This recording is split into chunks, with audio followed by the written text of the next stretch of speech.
माँ को बहुत भल से दर्शन कलु। माँ को चंदन बेश बहुत भल लगे। माँ को दर्शन पाई हम बहुत खुशी। मु तो माने वर्ष को थारे माँ को दर्शन करें मुझे दूर बाटर रोचे तो वर्ष को थारे दर्शन करे आगु माने बेश माँ देखी ये अवसर में मंगलमयी माँ मंगला पीठरे प्रथम प्रातः कालू जो पार्श्व माँ पार्श्व अवस्थान कर पतित पावन स्नान पर्व आरंभ होता। गोटी पहंडी पर प्रभु को स्नान मंडप को नहीं 108 सुभाषित जल में स्नान करागला एवं पाटवस्त्र परिधान करापर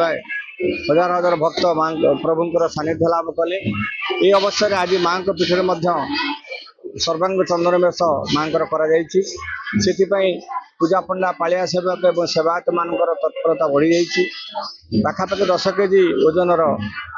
चंदन काठ भरा जाई माँ देहरे लेपन करा जाइए। समस्त मंदिर प्रशासन तरफ सुवर्ण अलंकार माँ को भूषित करने से व्यवस्था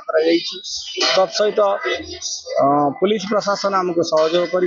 भक्त मैंने सुरखुरे किभली जाकरी माँ को सानिध्य लाभ कर दर्शन लाभ करें से व्यवस्था होती। मंदिर प्रशासन सेवायत सेवक समिति एवं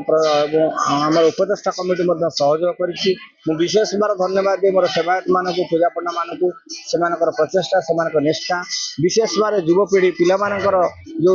तत्परता जो सहयोग निश्चिंत रूपे समस्त कार्य को आज सुचारू रूपे समापन कर धन्यवाद दूसरी कृतज्ञता ज्ञापन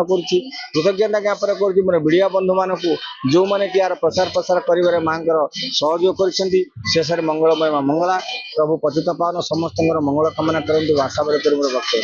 जगन्नाथ जगतरनाथ जगन्नाथ महाप्रभु आज देवस्थान पूर्णिमा माँ मंगला मंदिर रे पूजा पाउथिबा दधि पावन पतित पावन जीवकर आज देवस्थान पूर्णिमा ये ज्येष्ठ पूर्णिमा गुड़गुड़ी गरम उपशम पाइबापी प्रभु जगन्नाथ 108 स्नान कर स्नान जल तो सेहीपरी माँ मंगला अन्यतम माँ को सर्वांग चंदन जो केसर कर्पूर चंदन पाखापाखि घोरा ही चंदन सेवायत मान घोरी माँ को लेपन कर जो माँ पूजा पंडा सेवायत पालिया सेवायत विभिन्न प्रकार माँ पूजा पंडा मान जल आनी था कूर जल आनी स्नान कर सारापर माँ को यही बेस अनुष्ठित होता है। यह संध्या समय अनुष्ठित हुए।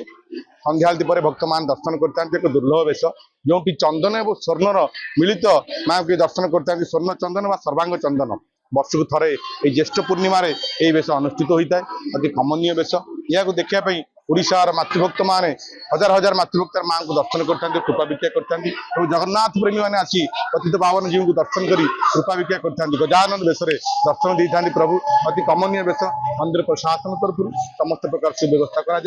सेवक नियोगी सेवायत जीव सेवायत और वरिष्ठ सेवायत द्वारा समस्त प्रकार कार्य कर पुलिस प्रशासन द्वारा भक्त मान को लंबा दाढ़ जाए दर्शन कर कृपा भिक्षा करते मातृभक्त मैंने माँ को दर्शन करते पतित पावन को गजानन बेश दर्शन करते बहुत भल दर्शन है बहुत भल लगे भी आसिक